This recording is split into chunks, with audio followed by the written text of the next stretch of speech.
Well, thank you for joining us this Monday morning. I'm Phoebe Murray. You're watching 15 News Plus, streaming live on Roku, Apple TV, Fire TV, or our free WMTV 15 News app. Connected to you on all devices and wherever you stream. This is WMTV 15 News Plus.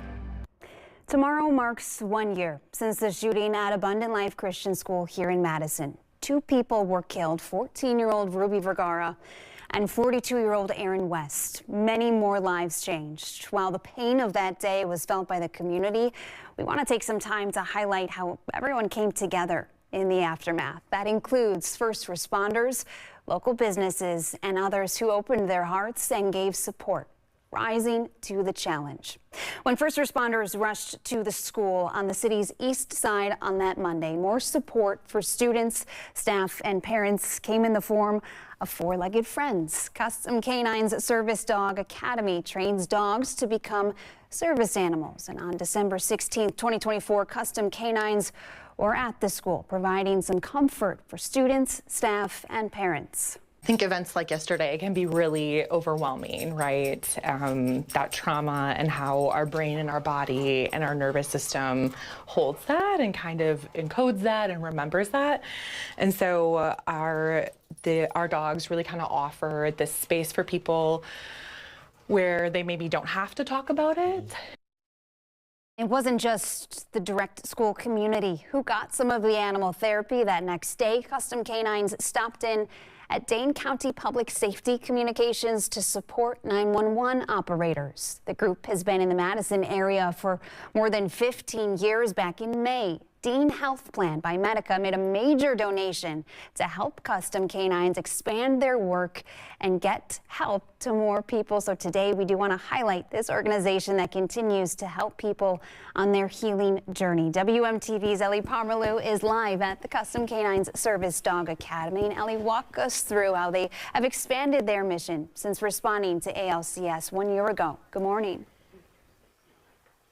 Yes, good morning, Phoebe. Thank you so much. I'm surrounded by these professional service dogs who have helped with their expanded mission. They've created a new team, actually, so that they can get out more in the community. I want to bring in the executive director this morning, Nicole Meadowcroft, to tell us a little bit more about that. Tell me about how your services has changed from just providing support for military veterans and first responders to now the community in these crisis situations. Absolutely. Our priority is to still place dogs with veterans and our first responders, but this crisis response team that we have created has just been an outstanding asset to our community. And we've been able to grow thanks to a grant from DHP by Medica. That was impressive. Oh, I'm sorry.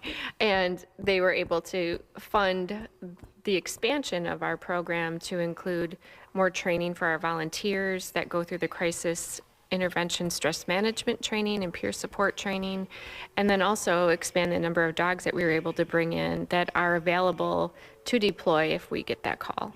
Yes, this is your care team. Tell me a little bit more about how this started for you guys. When was this team created?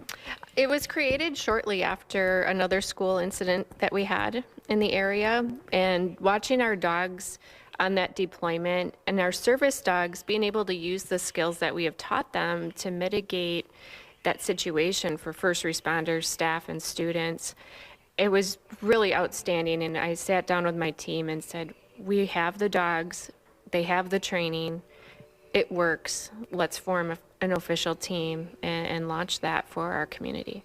Yes, that is wonderful. Well, thanks so much for joining us today and getting all the service dogs in to talk a little bit more about the important work that you guys do. Thank you so much for highlighting the good work that our volunteers are doing. Yes, we appreciate it. If you want to learn more about Custom K9s and the work that they do in the community, go ahead and head to WMTV15news.com. We have more information there. For now, reporting live in Madison, Ellie Pomerleau for 15 News. Surrounded by lots of love there. Ellie, thank you for that report. Now, within the next 3 weeks and over the school's winter break last year, restaurants started offering help. You may have been among those long lines outside Culver's restaurants across our area and the state early January. This is what those lines were looking like at the location off the Beltline the night of the fundraiser that it kicked off. But other spots also saw a similar turnout. The manager over at the Cottage Grove location says the decision to help give back was an easy one. We're going to be giving 25% of net sales today, and that's a no-brainer. And normally we do for like a fundraiser for a school organization 10%. Obviously this is a different circumstance, and so we felt it was the right thing to do, and so we're happy to do that. And despite those long lines, employees say they were happy to be a part of this effort. Ava Countess Canestro is home for winter break and picking up some shifts. She says she will always remember the kindness of others and their patience. I thought it was really cool. Like a lot of people showed up, and nobody was upset. And it wasn't just the other locations in our area that stepped up. 80 Culvers around the Badger State took part, something school leaders say they were thankful for. There were angels throughout the state of Wisconsin in their vehicles and coming in out of the cold to say, I'd like a butter burger or I'll take a shake. A total of $165,000 was raised that went into the Emergency and Recovery Fund for the school. And throughout the rest of the month, other restaurants followed suit. That includes some Papa Murphy locations, all chocolate shop locations in the Madison area, 2 Texas Roadhouse locations, 5 noodles and companies around town, Just Veggies on State Street, all of the local restaurants, part of Food Fight Restaurant Group like Cento, Bassett Street, Brunch Club, and more. Next on this special episode of 15 News Plus, a look at how the school's boys basketball team became a beacon of hope for students, staff, and supporters in the wake of this tragedy. We're back after this short break.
On Friday, January 10th, nearly a month after the shooting, students went back to campus for the first time since that day. And ahead of their return, Wisconsin athletics coaches gave their support.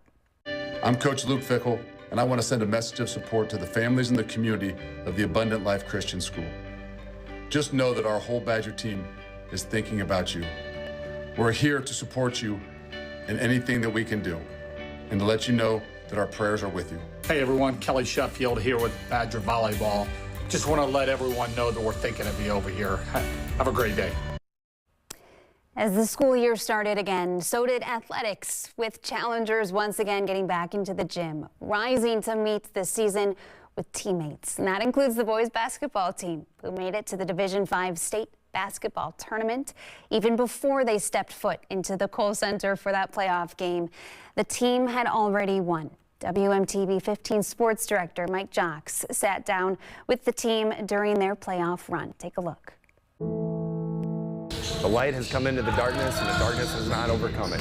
When the unimaginable took place at Abundant Life Christian School in December, the Challenger boys basketball team became a light. We understood that basketball was going to be a big part of the healing process, not just for us, but for the school and for our parents and for the fans. The Challengers didn't play for 3 weeks, but when it was time to hit the court once again without prompting, it was the team that took this Bible verse, John chapter 1, verse 5, wrote it on their shoes and lit a path for others to follow on their journey.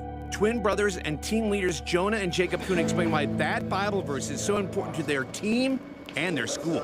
That was a motto verse for us and for the school during that time. And we wanted to be, as the basketball team, the light that shines in the darkness. We wanted to provide an outlet for people and just to come watch us play and come see all the good that God was doing through us, and even through a difficult time, that God is still good. So obviously there is darkness, but Jesus is still great. He's still in the world. He's still living through us. So he's the light in the world, and nothing can overcome him. The fact that the guys wrote that on their shoe without me telling them to do that just helped me understand as well that they get it. They get it. Faith has played such an important role in helping a team and a community heal and mend lives that have been changed forever. You don't move on. There's still a lot of people that are hurting, but you have to live on, and you have to live with purpose, and that's what we're doing. And so we're blessed. We're really blessed. It seems easy to ask God why did this happen, but we wanted to make sure that, again, to provide that outlet for people, and it's been really a tough road, but we're so thankful, and God has been doing so much through this team. And this team has made it back to the state's biggest stage for the second straight year, for a chance for the Challengers' light to shine the brightest on a journey to overcome the darkness. It's not easy to go through what we've gone through, but as the season has gone on, we've gotten better and we've grown closer, and I don't have any words to say how proud I am of my team, and I'm just hoping that we can get the job done. Whatever you do in life, whether it's basketball or your job or anything, you have to do it with a purpose for it to really mean anything. And if God can bring healing to this school through our team, then we'll for sure be the avenue to do that. And making it to state is giving our whole school something to smile about right now.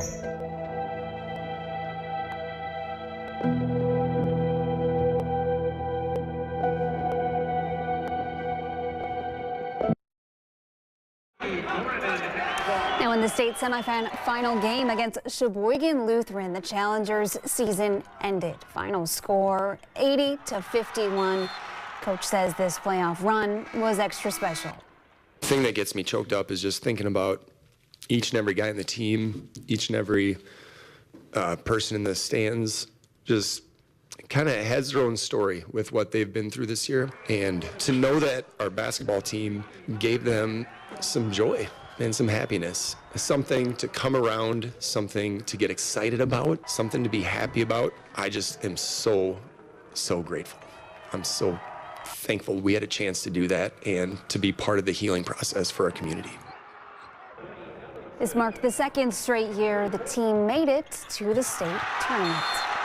Well, when we return, we'll tell you about one face in the stands cheering those Challengers on for every step of the way, how one man's love for the game of hoops becomes enough to support the entire school with his healing hands. We're back in 60 seconds.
One face in the stands cheering the Challengers on for every step of the way last season was a man who believes sometimes it's the smallest of gestures that can make a lasting impact. I had the chance to sit down with who students call Mr. Richard.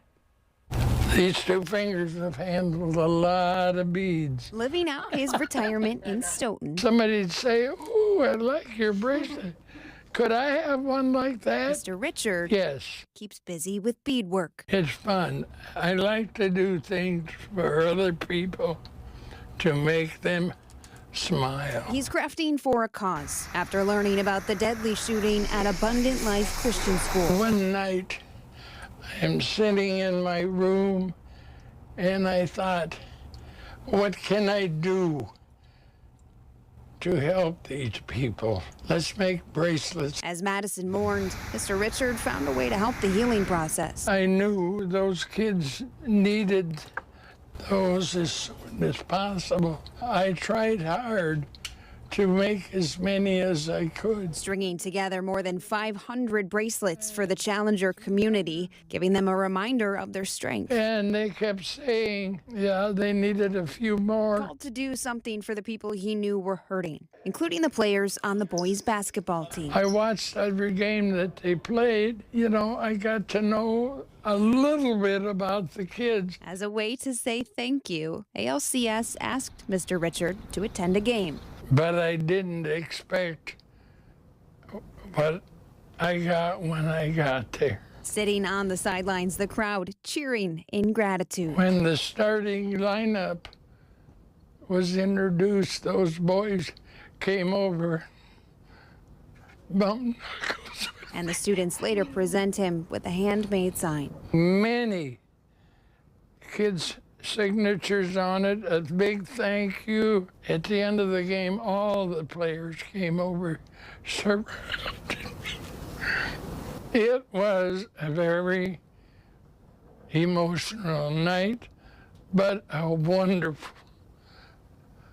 I had a great time. Leaning into the little things. We never know when our last day here will be.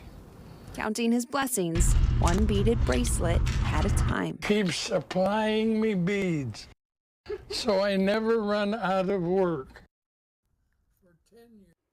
Abundant Life Christian School sent us a statement last year about Mr. Richard. It reads in part, quote, Mr. Richard didn't know us, but his heart was moved for our school, and now he's a special part of our Challenger family. His heart is truly a tender and loving one. We're grateful beneficiaries of Mr. Richard's generous friendship. And support also came from the pros.